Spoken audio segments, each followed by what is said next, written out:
Olá, alunos. Bom dia, boa tarde, boa noite. Meu nome é Fernando Malheiros e hoje a gente vai abordar a nossa aula 5 dos Fundamentos de Finanças. Todos a bordo. Vamos iniciar então falando dessa aula 5. Já foi falado também em outras aulas a importância desse conteúdo.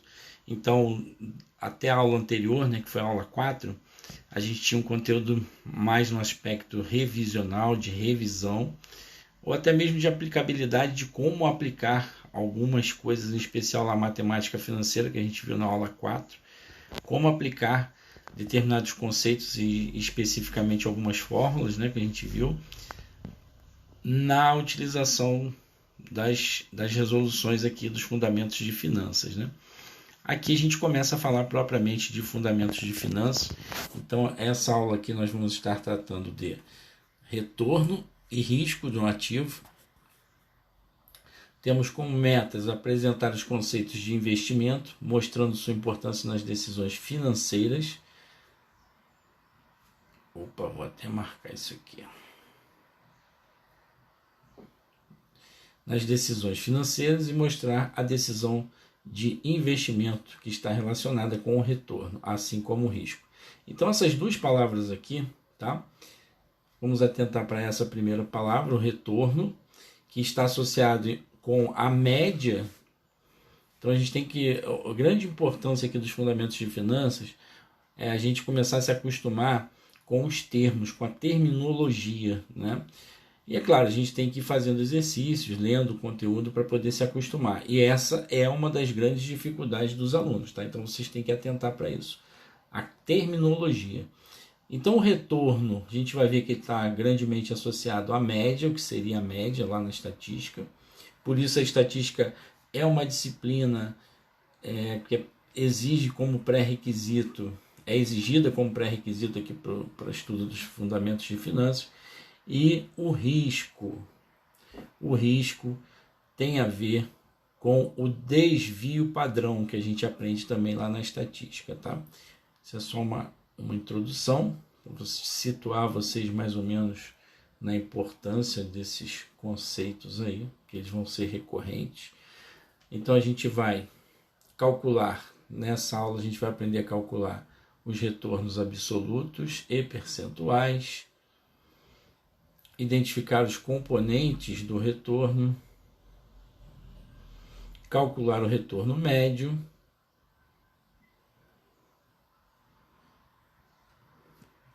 descrever retornos reais exigidos e livres de risco. Então aqui a gente está vendo o conteúdo raiz de fundamentos de finanças. E por fim, calcular o risco, ou calcular o desvio padrão. Muito bem. Avançando. Aqui ela vai falar um pouco sobre os pré-requisitos e cita especificamente algumas aulas do conteúdo de métodos estatísticos. Eu não vou entrar nesse mérito, tá? Quem não fez a disciplina aí, por acaso não tenha feito a disciplina, acredito que com atenção e boa vontade o aluno vai conseguir resolver tudo, mesmo que não tenha feito a tal disciplina lá, tudo bem? Então, atenção, e o aluno tem que fazer os exercícios, gente, isso é muito importante. Então, o administrador deve tomar decisões que aumentem o valor de mercado da empresa. Isso aqui a gente falou também lá na aula 1, qual era o objetivo do administrador financeiro. Com esse objetivo, o administrador financeiro deve tomar decisões que sejam acertadas, assegurando à empresa uma prolongada posição confortável no mercado.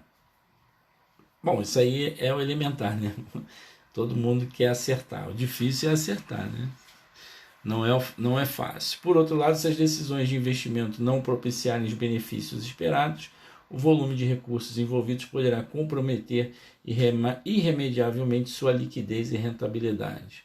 Essas palavras também vão sempre aparecer pelo caminho. Por isso é crucial saber onde e quando investir. A gente analisa as decisões financeiras em termos de retorno esperado, de risco esperado e do impacto combinado dessas duas variáveis sobre o preço da ação. vamos abordar nessa aula o investimento, o retorno e introduzir o conceito de risco e investimento. Então, o investimento, claro, né, muita gente tem essa noção, às vezes um pouco limitada, né, de que investimento é o que eu guardo no banco. Eu guardo dinheiro lá numa aplicação, vou fazer uma aplicação desse dinheiro e isso aí eu chamo de investimento. Mas o investimento não necessariamente é aquele dinheiro que você guarda no banco, né? Existem várias formas de investimento. Então, nessa definição aqui mais técnica, a gente diz que é o capital aplicado em atividades relativas à produção, distribuição e bens de consumo com objetivo de lucro lá da empresa. Todo investimento pode ser entendido como um ativo possuído por alguém que tem expectativa de retorno. Então, todo mundo que investe tem uma expectativa de retorno futuro. Há dois tipos de investimento, aqui define o investimento financeiro e o de propriedade. O financeiro, como eu disse, é aquele que a gente faz comprando ações, fazendo aplicações, fazendo o tal do tesouro direto, né? Muita gente faz aí, até mesmo a poupança, né? Aquele investimento bem antigo aí, mas que ainda tem muita gente que faz, né? A gente vai ver até algumas operações de poupança aqui em comparação com a Bolsa de Valores, né? Nessa aula mesmo. Então, a gente tem o financeiro e o de propriedade. Isso aqui vocês podem ler com calma depois. São denominados, os financeiros também são chamados de títulos de dívida, de propriedade, que são as ações, direitos de adquirir ou vender uma propriedade, as opções e etc. E o investimento de propriedade consiste no investimento em bens imóveis, em terreno, edifício ou bens pessoais, ouro, obras de arte. O ouro aqui cabe destacar, né, gente? É o ouro verdadeiro, físico, né? Que existe o investimento em ouro, que ele não tem um lastro, necessariamente um lastro no ouro físico. Ele é só vamos dizer assim, um papel, né? É um investimento em ouro que não representa propriamente uma barra de ouro. Embora antigamente se pudesse fazer isso. Você poderia chegar lá no banco, comprar lá uma barrinha de ouro e aquele ouro ficava guardado lá no banco. Até o dia que você quisesse vender ou se desfazer dele, ficava guardadinho lá no banco a sua barrinha de ouro. Hoje em dia é mais raro isso. Esse é o investimento de propriedade. Na economia são realizados mais investimentos financeiros do que de propriedade. Mas as instituições financeiras que operam no mercado financeiro facilitam extremamente o investimento de propriedade. Então, a gente acaba generalizando, né? Então, os investimentos financeiros são mais volumosos dentro da realidade econômica, mas acabam se interagindo, né? Acabam se misturando. Então, aqui ele vai falar de um financiamento de apartamento, da instituição financeira. A gente viu bastante isso aí nas aulas anteriores, na aula 3. Aí aqui começa a falar da análise de investimento. Então, o investimento, uma pessoa, o investidor, desembolsa o dinheiro com a expectativa de ter um retorno. Então, quando ele tem essa expectativa, né, e sempre vai ter, né, todos nós somos assim, né, a gente tem um dinheiro, a gente quer que esse dinheiro dure o máximo que puder e que também não só dure, mas também cresça, né? Então, quando a gente tem um dinheiro, a gente vai tentar ver formas de investir para que ele renda, que ele cresça, qual o retorno que esse investimento vai me trazer. E aí, falando de retorno, é o possível resultado de uma aplicação financeira em determinado período de tempo. É o total de ganhos ou perdas advindos do investimento. O retorno de um investimento realizado no ativo de uma empresa é avaliado pelo seu fluxo de caixa. Isso aqui é muito importante. A gente já meio que abordou um pouco, sei lá, na revisão da matemática financeira, os fluxos. Mas sempre que a gente vai fazer uma análise de um investimento, a gente analisa não só e aí eu falando mais do investimento de propriedade, ou até mesmo de um investimento em um maquinário, em um produto lá para a minha empresa, para a empresa se desenvolver. Então o investimento ele tem sempre que analisar o seu custo e o quanto ele vai trazer de retorno para o empreendimento. É o tal chamado fluxo de caixa. O retorno é uma variável chave na decisão de investimento.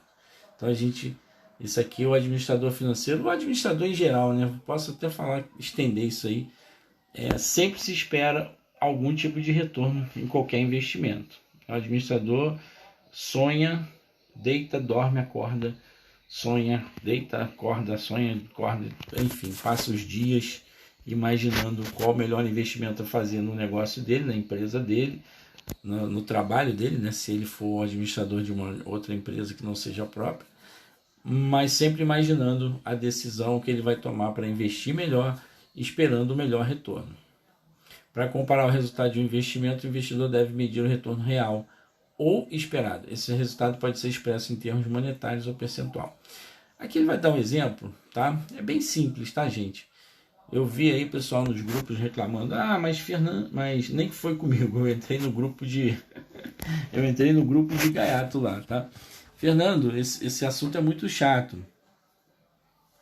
Esse assunto, deixa eu trocar de posição aqui, que eu tô ficando mais tortinho aqui, que a câmera pega de outro ângulo.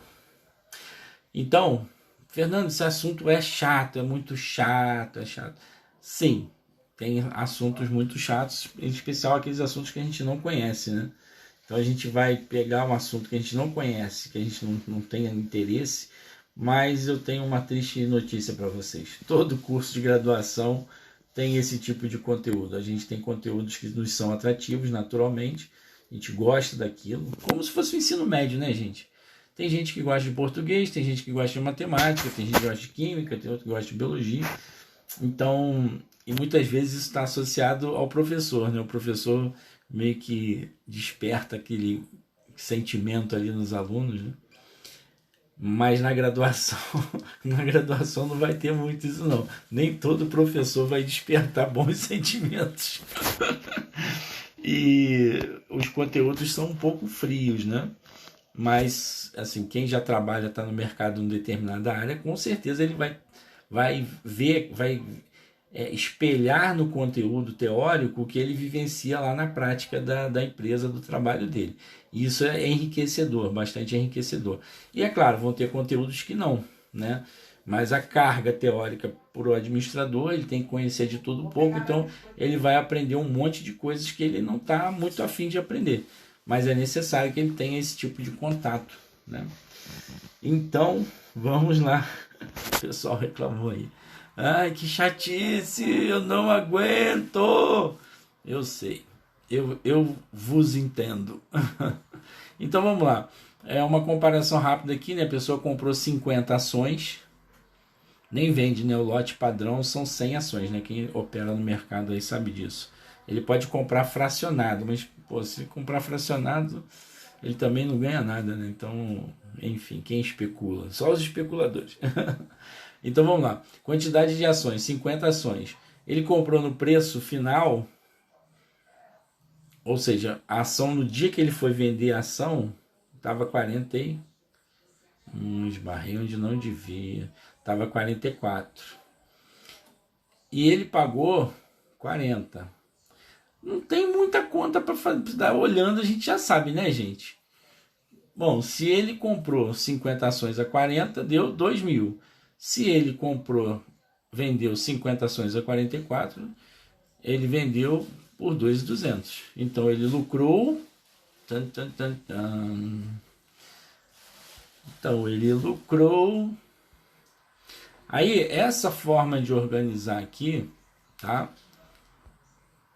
Essa forma de organizar é essa aqui. O importante não é você se preocupar nesse momento com a forma de organização desse cálculo, né? Porque ele é bem elementar, né? Da forma que você colocar lá, o professor vai entender a conta que você fez, né? O importante é você saber o que está sendo feito, né? Se cada ação custa 44 ou 40 lá na compra, você tem 50 ações, você sabe que tem que multiplicar, né? E se ver a diferença vai ser o seu lucro. O seu retorno, aqui a gente tem que falar retorno. Muito bem, são os retornos monetários. Retorno é a quantia recebida menos a quantia aplicada, né? É bem elementar, né? Não precisa ter uma fórmula, tá descrito para isso, né? Tranquilo. Agora, se fosse ao contrário, aqui é um preju. Então, a ação, ao invés de subir, caiu o valor, agora é 36, e ele precisa vender, ele teve um prejuízo de 200, tá? É isso aí. Vamos em frente. Eu poderia calcular esse retorno também de forma percentual. Então, você vai calcular em termos percentuais, né, o quanto foi o retorno, ou retorno positivo ou negativo. Então, aqui ele fala, depois vocês leem isso aí com calma. Aí a gente vai calcular a taxa de retorno. Aí a taxa de retorno, para quem entende porcentagem, ela é bem óbvia, tá? Quem não entende vai ter que decorar essa fórmula aqui.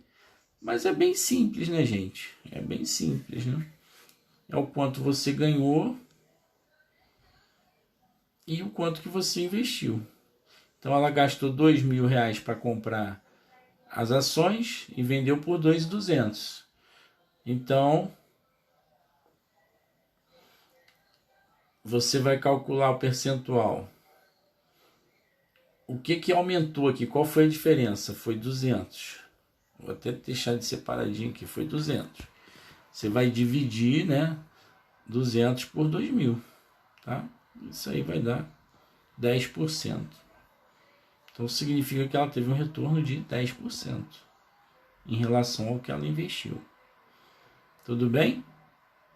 Se fosse menor, a taxa de retorno seria negativa, menos 10%.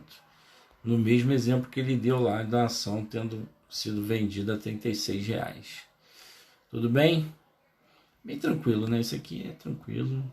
Podemos avançar. A gente está mais aqui para se acostumar com as frases, né?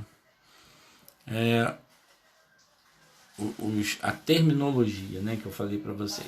Então, o investimento de 2.000 que resultou em um retorno de 200 após um ano, tem uma taxa de retorno de 10. Mas se o retorno de 200 fosse após 10 anos, então imagina, ele ficou esperando 10 anos para ganhar R$200. Passou necessidade, hein? Perdeu, deixou esse dinheiro parado lá para ganhar R$200 apenas. Pode acontecer, né? Poderia até perder tudo, né? Mas enfim, a taxa de retorno anual seria aproximadamente 0,96%. Por quê? Isso aqui precisa lembrar da matemática financeira. Por isso que a gente fez revisão. A gente vai usar o tempo todo porcentagem e matemática financeira. Então vamos lá. Ora, eu tive no futuro, o meu valor futuro, linguagem lá da matemática da HP12C, o meu future value, 2.200. O meu valor presente, quanto que eu gastei na época? 2.000. E aí a taxa, qual foi a taxa efetiva? A taxa, eu quero descobrir qual foi a taxa efetiva, que é o meu I. Bom, durante 10 anos, se eu demorei 10 anos, pode deixar ela aqui, encosta para mim, o cachorrinho invadindo o espaço. Se eu demorei 10 anos para receber a taxa efetiva, a gente vai usar a fórmula do juro composto, fazendo isso aqui, essa transição toda. Não vou refazer toda porque vocês têm que lembrar isso aqui lá da matemática financeira, tá bom? Fazendo isso tudo aqui, a gente chegou a uma taxa de mais ou menos 0,96%. Então, foi uma taxa anual de 0,96, quer dizer, menos de 1% ao ano, né? Se a gente pensar que uma poupança rende em torno de 6% ao ano, com certeza foi bem inferior esse ganho aí. Então vamos lá. Dá para fazer isso na HP também, tá? A gente aperta o F, tem um botãozinho F lá, que é um botãozinho laranja. A gente aperta esse F Clear, é o outro botãozinho, procure um botãozinho lá. Aperta depois o 2000. Esse 2000 vai ser o valor presente, então a gente aperta o 2000. Na verdade aqui são dois botões. Primeiro o CHS, que é o Change Signal, e depois o PV, que é o valor presente. São duas teclas aqui, na verdade, tá? Tá mal redigido, esse botão aí tá mal feito. E aqui a gente tem o 2.200, que adivinha é o valor futuro, Future Value. E aí eu vou apertar o 10, foram 10 anos, para um N. E aí eu pergunto, e o I? O I eu quero saber, o I é a minha pergunta. Vou nem marcar aqui, que é difícil pegar o I sozinho. Então, beleza. O I é a minha pergunta, tá bom? Aí ele vai me responder 0,95, arredondando 0,96. Muito bem. Então, o retorno ele tem alguns componentes. O retorno pode ter origem em mais de uma fonte. As fontes são mais comuns, são as remunerações do capital investido. São remunerações periódicas. Dividendos, no caso de investimento em ações. Juros, no caso de investimento em cadernetas de poupança ou em títulos de dívida. E o próprio lucro realizado. O aumento de valor do investimento entre a data de aquisição e a data de venda. Então, essas duas fontes aqui de rendimento, de retorno, são denominadas rendimento corrente e ganho de capital, respectivamente. Então, quando eu tenho um investimento, por exemplo, eu vou lá no Tesouro Direto, e aí a gente tem lá o Tesouro Direto, uma modalidade do Tesouro Direto, que é com ganho semestral. Ele paga juros semestrais. De 6 em 6 meses, ele joga um dinheirinho lá na sua conta. Isso é um ganho de capital? Não, isso é um rendimento corrente. Tá bom? Opa, apertei aqui. Isso é um rendimento corrente. E aí, quando você vai vender o seu Tesouro Direto, você está precisando de dinheiro, você vai vender antes da hora, alguma coisa assim, e você consegue vender ele mais caro do que você comprou. Isso é um ganho de capital. Da mesma forma, poderia acontecer isso com as ações. A gente compra a ação paga dividendos em determinada época. Nem toda ação paga dividendos, né? Vocês sabem disso, depende da empresa. Se ela te paga lá um dividendo anual, semestral, seja como for, ela está te dando um rendimento corrente. E quando você vai vender a ação, se você vendeu a ação com valor acima do que comprou, você está tendo um ganho de capital. Beleza. Vocês podem teorizar depois. Teorizem. Retorno total, é claro, é a soma dos dois, né? O que eu ganho na venda e o que eu ganho no rendimento corrente. Aqui ele vai dar um exemplo de 100 ações, cujo preço final de venda foi R$ 50,22. O preço inicial R$ 46 e ele me remunerou ainda R$ 1,86. Então o rendimento corrente pode ter sido por... Até tem juros de capital também, mas vamos supor que tenha sido dividendos. 1,86 vezes 100, R$ 186 que essas ações te pagaram de ganho de rendimento corrente. E aí você vai vender as ações. Você vendeu mais caro do que comprou, Você vendeu por 5.022. Obviamente, você vai somar esses dois ganhos, tá?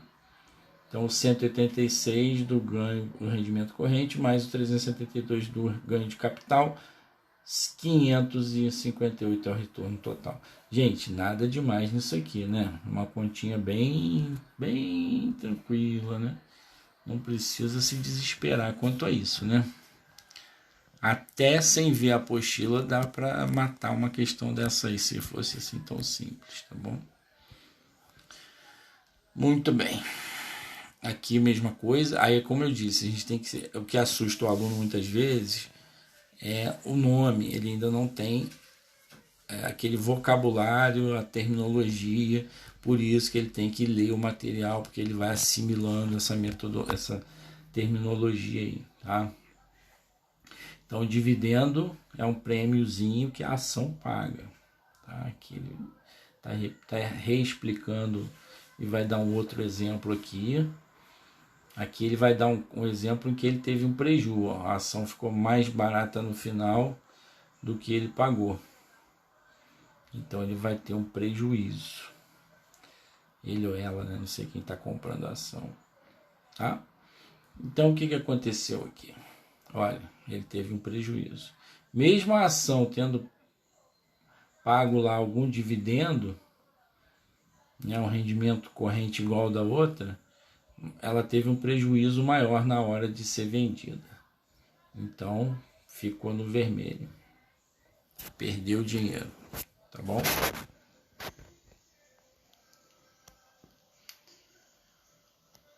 Aqui está teorizando aí, depois vocês leiam com calma. Modelo básico para calcular o retorno percentual de qualquer ativo. Então, o modelo básico, essa expressão aí, algébrica, tá? Ela é bem intuitiva,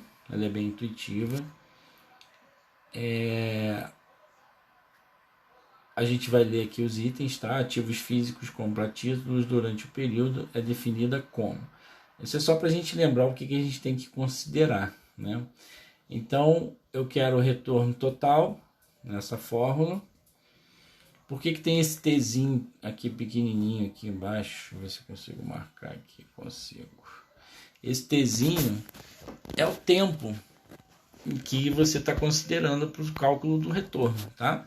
Então, você está calculando T e T mais 1, ou seja, começou lá atrás no T e depois de um período qualquer, passou o tempo, você está medindo o retorno naquele período de tempo. Pode ser um mês, um ano, 10 anos, seja lá como for, tá? O preço do ativo no início, por isso que tem o PT,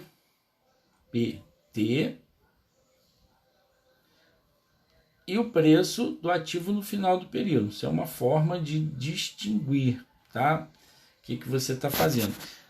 Fernando, eu poderia botar outro nome aqui? Poderia, tranquilamente, não tem problema, tá? Só que a gente procura usar a mesma terminologia, porque imagine, né? Você vai fazer uma prova, chega lá na prova, você usa uma terminologia diferente da que o professor está usando. Aí o professor não vai entender o que você está querendo dizer, vai ser uma confusão danada. Então isso realmente você tem que aprender previamente, né? Não dá para chegar lá na prova e querer raciocinar na prova, né? Tem que raciocinar antes, tem que aprender antes, tá bom? Então, você vai calcular lá o seu fluxo de caixa, ou os preços iniciais e finais, e o fluxo que aquilo ali te rendeu, recebido durante aquele período. Basicamente o que a gente já fez ali, né? Só que aqui tá com nomes, como eu vi o pessoal reclamando aí, nomes chatos. São nomes chatos. Tudo bem, o T e o Tzinho são chatos, tudo bem, mas a gente tem que aprender, a gente tem que passar por essa etapa aí, tá bom? Aqui ele repete, né, basicamente, ganho de capital, quanto que deu, só que ele vai usar, ao invés de achar o valor absoluto, os valores percentuais, tá? Então, reparem, ele pega o valor que ele pagou, o valor que ele comprou as ações inicialmente, 4.650. Esse valor vai dividir quem? o rendimento corrente que ele teve naquele período. Exatamente o que ele fez aqui nessa linha. Em termos percentuais, isso representou 4%. Tá bom? E também o ganho de capital. Ele vendeu com lucro, pegando, como no exemplo anterior ali, vou aumentar aqui, como no exemplo anterior, pegando aquele valor, a gente chega ao percentual de 8%.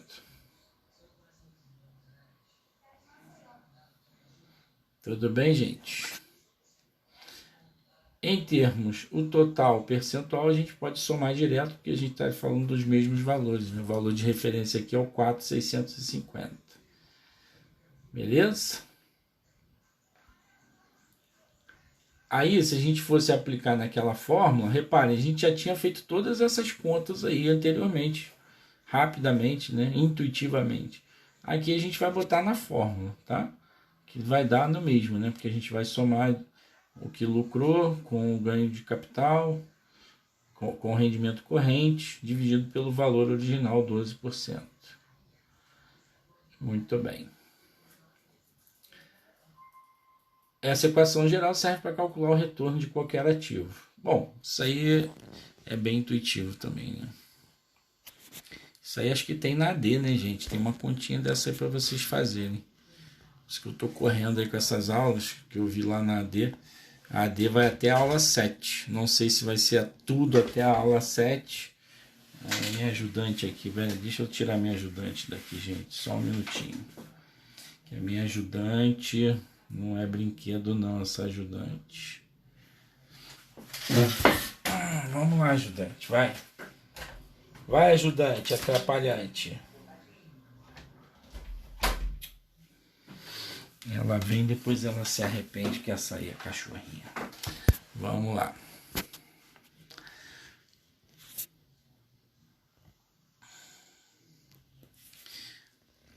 Aplicando essa equação no nosso exemplo, a gente tem aqui o ganho corrente expresso em percentual recebido.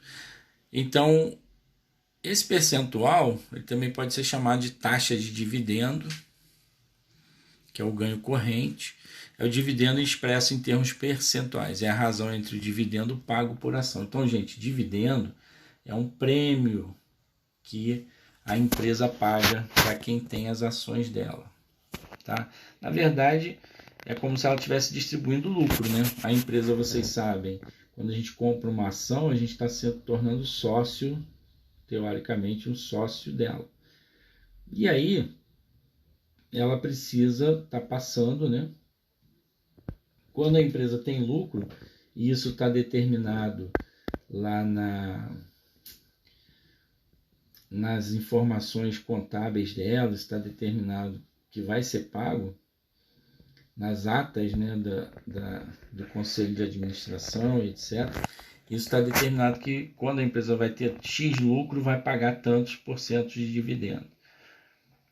Então, esse dividendo, sendo pago rotineiramente, a gente divide, vai calcular essa taxa de dividendo.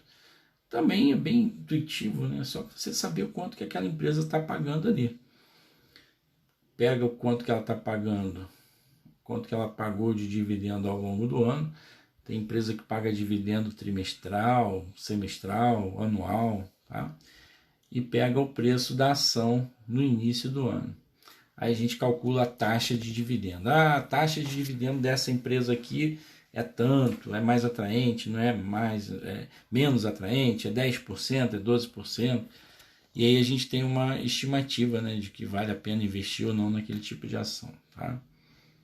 Aí ele vai fazer um outro exemplo aqui. Você comprou a ação por 46, a mesma historinha lá do anterior, né? Você comprou por 46, na época estava 50, dividendo recebido por ação 1,86, ou seja, ela deu lucro daquilo ali, 1,86. Lucro, né, no caso o dividendo, a empresa redistribuiu o lucro, ela redistribui através do dividendo. Aí a taxa de dividendo é o que você ganhou pelo que você pagou, 4%. O ganho de capital, então, 8%, você vai chegar aos 12% finais ali. Bem tranquilo isso aí também. Vocês podem... Depois vão ter uma série de exercícios ali. Bom, o ganho de capital é a variação do preço da ação no período. A gente já falou isso aqui, está meramente formalizando, mas intuitivamente você consegue calcular. Taxa de retorno total, a gente já viu lá também, pode variar a forma, mas no final vai ser exatamente aquilo ali.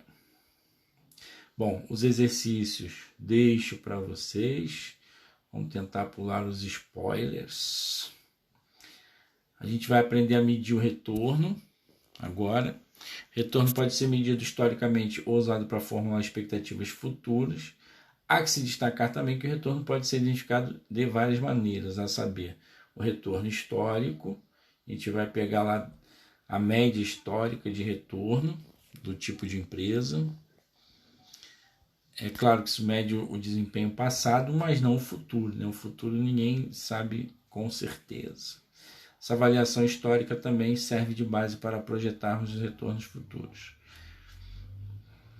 Bom, então a gente tem, aqui ele pegou, isso aqui eu acho interessante, uma vez um aluno até brigou comigo por causa disso aqui, falando de investimento, né?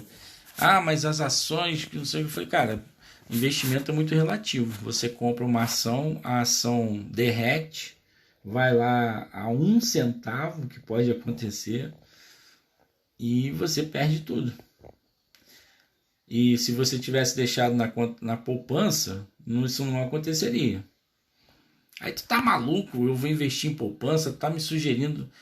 Eu falei, gente, eu não sou consultor de investimentos, não. Eu só estou falando que existem perfis de investidores e produtos específicos para cada perfil, né? Mas se a pessoa não entende que sim, é verdade, em algum momento a poupança pode ser mais vantajosa que a ação, principalmente se você comprar a ação errada e a ação cair de uma hora para outra, né? Como vive acontecendo no mercado aí. Você vai perder dinheiro, ao tempo que na poupança você não perde. Então, você tem que ter segurança para fazer determinados investimentos. Agora, nada muda os fatos, né? Fato é fato, é aquela coisa que aconteceu e não tem... Você pode até inventar a história lá de tentar reinterpretar. Não, mas não foi bem isso. Não, tudo bem, aconteceu, mas a intenção dos envolvidos não era essa de acontecer. Tudo bem. Isso aí são teorias, né? São narrativas, interpretações, mas o fato é que se a poupança rendeu e você comprou uma ação errada, que a ação zerou por qualquer motivo lá de mercado, você se lascou. E enquanto tempo que estivesse ficado na poupança, você não se lascaria, tá bom? Mas eu gosto de debater isso aqui porque o pessoal condena muito a poupança, né? A poupança não vale nada, depende. O que é não valer nada? Será que uma pessoa semi-analfabeta que não tem, sei lá, não sabe nada de nada de nada, ela ganha um dinheirinho, ela guardar o dinheiro na poupança para ela, será que é ruim? Para ela não é melhor deixar na poupança do que tentar um investimento mais ousado, que ela não tem conhecimento? Então a gente precisa refletir isso, não é verdade? Então aqui tem o gráfico da distribuição de frequências, né, da poupança. Então reparem lá, a poupança aí nesse período aí, tá? Nesses anos aí. Então variando lá de 15% até, sei lá, 6, 7. Tem que ver na tabela aqui, que na tabela tá 8. O último ano dela aqui que foi medido foi 8. Muito bem. Então a média dela foi 10,6%. Esse 10% é o nosso retorno esperado. Tá? Se eu deixar na poupança, o retorno esperado nos próximos anos vai ser em torno de 10%. São expectativa, né? Mera expectativa. A expectativa de ganho futuro. O ganho passado já está realizado, ele já aconteceu, ele já é fato. Não tem como eu voltar no tempo e mudar o valor do que já aconteceu ali, tá? A caderneta de poupança, nessa média aqui desse período, foi 10%. Isso aqui gera uma expectativa de ganho futuro, que também não se garante que vai repetir. Enquanto as ações tiveram essa variação toda aí, um ganho, um retorno foi 30%. Mesmo com variações negativas aqui, como a gente pode ver, né? Olha, 33%. Imagina, você bota 100 mil lá, no mês seguinte você só tem 66. Será? Aí a pessoa se desespera, né? Aí tira tudo, né? A pessoa não tem... não entende mercado, investe às vezes por sugestões erradas ali, aí no mês seguinte recupera, olha, e ele perdeu 30% no mês. E aí vai variando, né? Estão tendo essas variações de mercado aí. Então, é interessante fazer esse comparativo, né? Olha, eu posso dizer que as ações entre 2000 e 2002, conforme está aqui nesse exemplo, foram um péssimo negócio, né? Quem entrou nesse período aí se lascou. Aí o cara lá na poupança, e o que estava na poupança naquele periodinho ali? Se deu bem, né? Ganhou um dinheirinho ali, não perdeu tudo, tá bom? Então, cabem sempre essas reflexões aí. Retorno médio.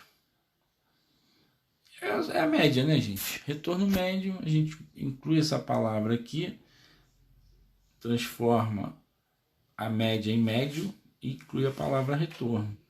Mas é basicamente você somar os retornos, dividir pelo número de períodos. Foi o que foi feito ali em cima e aqui está se repetindo. Muita conta. Cara, é só uma média. O administrador tem que ser capaz de calcular uma média, tá bom?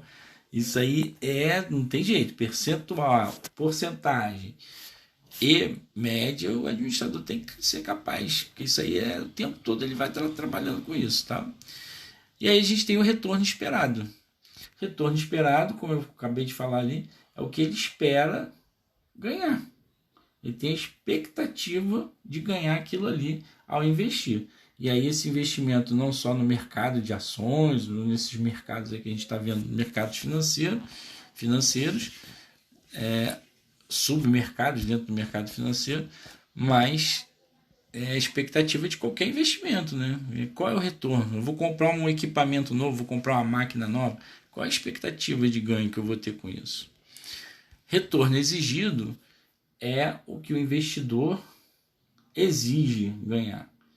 Ou seja, ele quer ser premiado pelo esforço dele. É como se você fosse ter que trabalhar. Eu preciso trabalhar, mas eu já trabalho numa empresa. E aí querem me levar para trabalhar em outra empresa. Estão me contratando aí. Olha que beleza, está sendo procurado no mercado. Mosca branca do mercado, está sendo procurado. Aí ele vai avaliar. Mas você vai ter que ir para outro estado, levar sua família, tirar sua família do estado aqui do qual você é original, vai ter que ir lá para não sei aonde, vai ter despesas, lá custo de vida mais alto, não sei o que.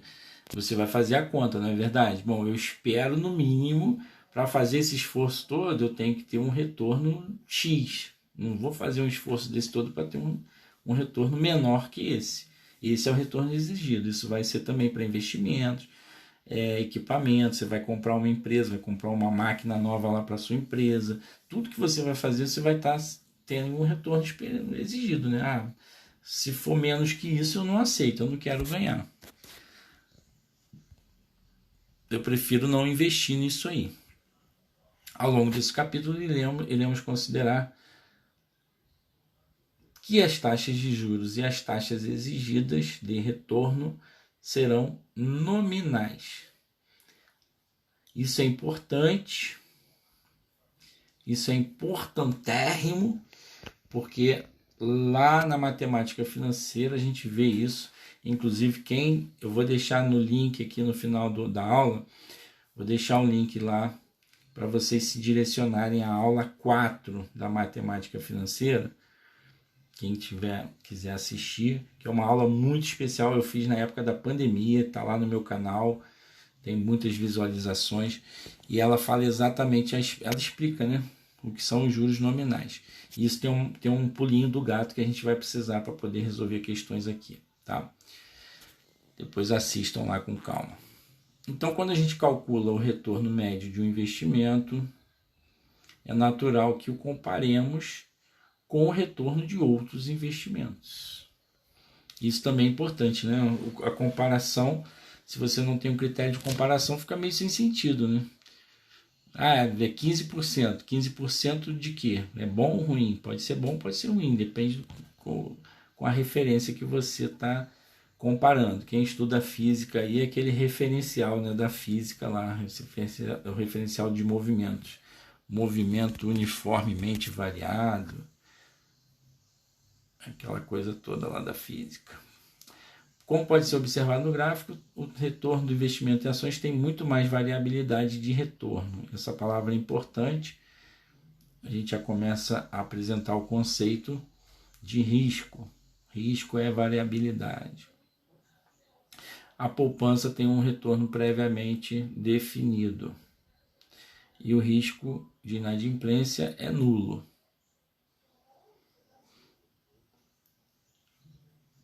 Normalmente ele honra o governo federal, tal. Não vou entrar nesse mérito para ela não ficar muito longa, mas enfim.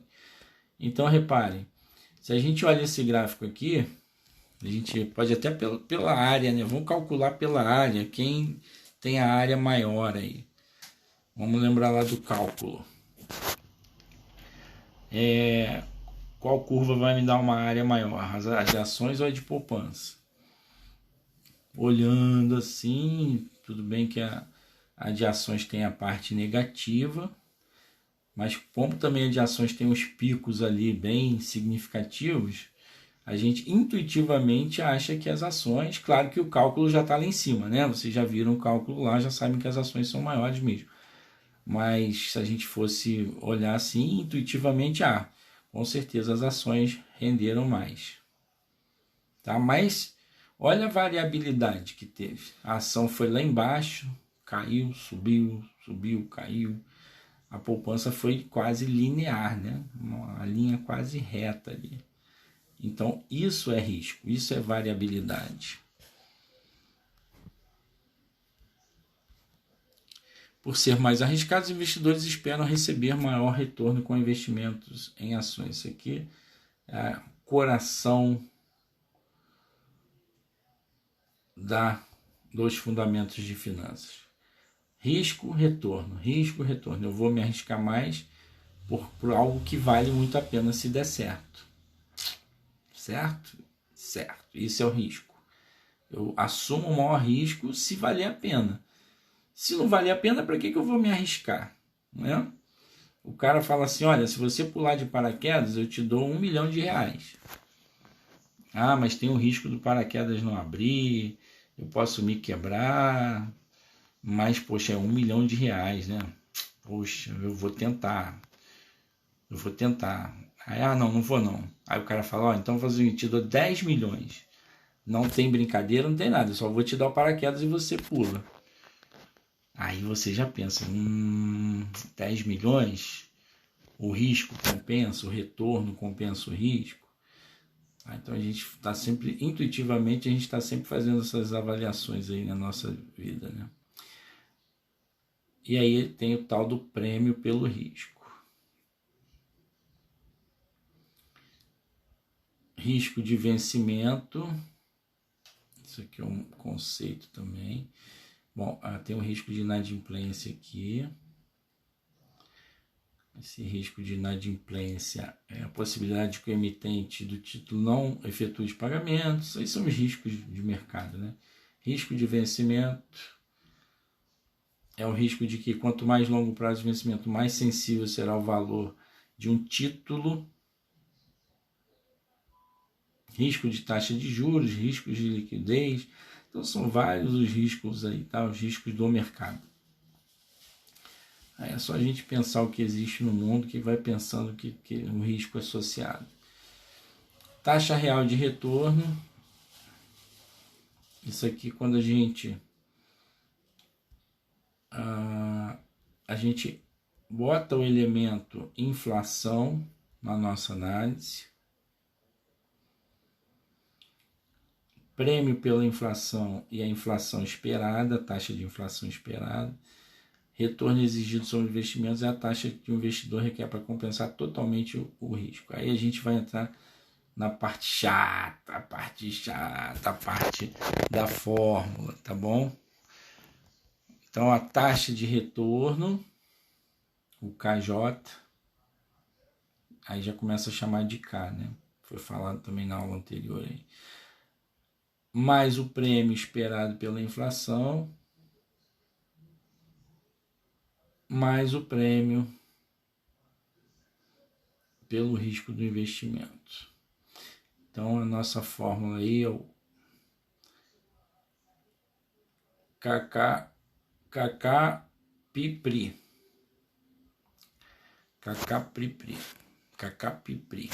Dá para fazer um mnemônico aí. Então, a taxa de juros livre de risco é a taxa que se obtém em investimento livre de risco. Como não há risco, o prêmio pelo risco é igual a zero. Com isso, temos que a taxa livre de risco é a taxa real de retorno mais o prêmio esperado pela inflação. Tudo bem? Isso aqui é muito comum, tá? Acho que tem questão da D disso aqui. Aí, o importante é vocês identificarem quem é quem, tá? Para vocês poderem fazer os exercícios aí. Então, taxa de juros livre de risco é a taxa livre de risco, que é igual ao retorno livre de risco. Só que ele tem a correção da inflação. A gente não pode esquecer disso, tá? A inflação, porque você vai estar fazendo um investimento, você vai ter que estar calculando a inflação, né? Senão você não repõe a inflação, seu dinheiro começa a perder valor ali, seu investimento vai perder valor. Você tem que sempre levar em consideração a inflação. Eu vou deixar aqui eu tinha feito uma tabelinha, só que nesse aplicativo eu não vou conseguir mostrar para vocês. Mas é basicamente o prêmio pela inflação, só vou marcar isso aqui. O prêmio pela inflação, na verdade, é o 6%, que a tabela está desalinhada. Aí lá no PDF, eu fiz uma correção e botei em cima, só que aqui não vai dar para aparecer para vocês, porque eu estou usando o celular para fazer a nossa transmissão. Enfim, inadimplência, aí depois vocês façam o alinhamento. Inadimplência 0,3%, taxa de juros, liquidez e prazo de vencimento. Ele vai comparar, né, os títulos A e B, tá? Acompanhe aí o resultado, porque acho que na AD vai cair uma questãozinha igual essa aqui. Se não cair na D, sempre cai uma questãozinha igual a essa. Se não cair na D, ela cai na P. Então vocês olhem lá com carinho, tá? É bem simples, né, gente? É só somar, tá? Não tem mistério não, só somar. Aqui tem uma consideração, tá? Leve em conta a consideração. Isso aqui é importante para vocês também saberem amarrar, responder na prova. Vou deixar esses exercícios aí para vocês. Medida de risco. Aí vem a incerteza, o cálculo da incerteza. Esse livro aqui tem lá na biblioteca, tá, gente? Quem quiser pegar emprestado, pode pegar lá no Polo. É um livro clássico aí do Gitman. Acho que tem 2 edições lá. Vocês podem pegar lá também. Fernando, mas eu vou baixar. Olha, cuidado com isso. Não pode baixar. Pode falar isso. Então, tem lá na biblioteca, tá bom? Quem precisar, pegue lá. Tem que fazer uma carteirinha lá, né? Vai fazer uma carteirinha de biblioteca. E aí a gente entra nos conceitos mais voltados para a estatística, que são a variância e o desvio padrão. A variância e o desvio medem a variabilidade ou a dispersão. Aí é aquele caso que a gente viu lá das ações, né? estavam mais dispersas.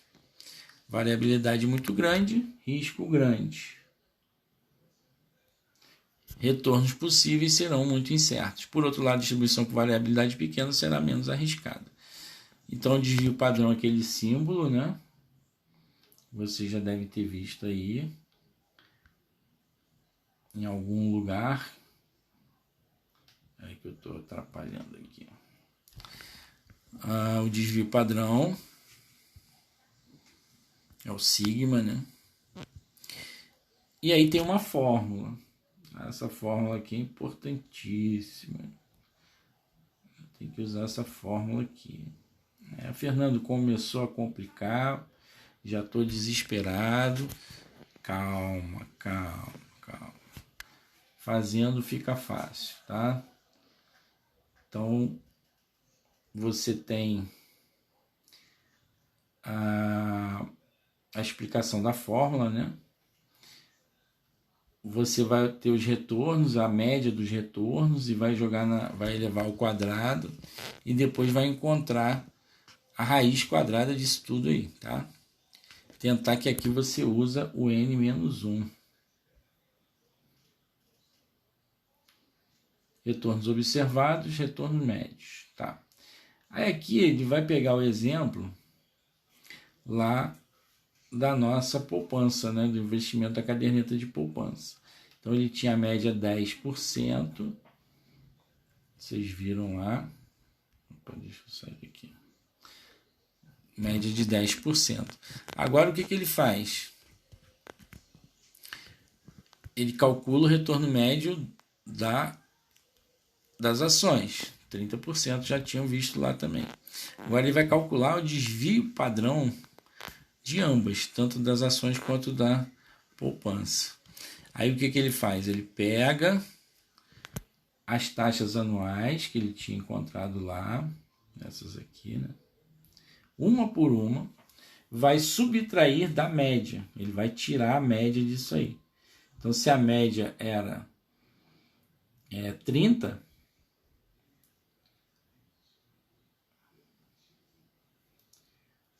se a média era 30, ele vai subtrair.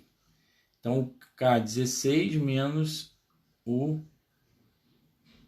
a média aqui era da ação... Não, aqui é da caderneta da poupança. Desculpa, aqui é da poupança. As ações é depois. Então, ele vai tirar a parte lá da poupança, que era 10 e alguma coisa, vai dando esses resultados aí. Aqui deu 5. E aí ele vai fazer essa fórmula aqui, vai elevar ao quadrado. Aqui o 2 saiu meio embaixo aqui, mas dá para vocês entenderem, né? Isso aqui, o 2 saiu embaixo. Vocês conseguem, vocês são capazes. E ele vai fazer isso aí ano a ano, tá? Depois ele vai somar, deu 78. Marcando aqui para vocês acompanharem. 78. Agora é só correr para o abraço e jogar na fórmula. 78,20, que ele já fez lá na tabela, dividido por 10 menos 1. São 10 períodos menos 1. Menos 1 é o padrão lá da estatística. Isso aí tem uma coisa a ver com a tal da inferência. Quem estudou estatística aí vai saber. Mas é sempre menos 1.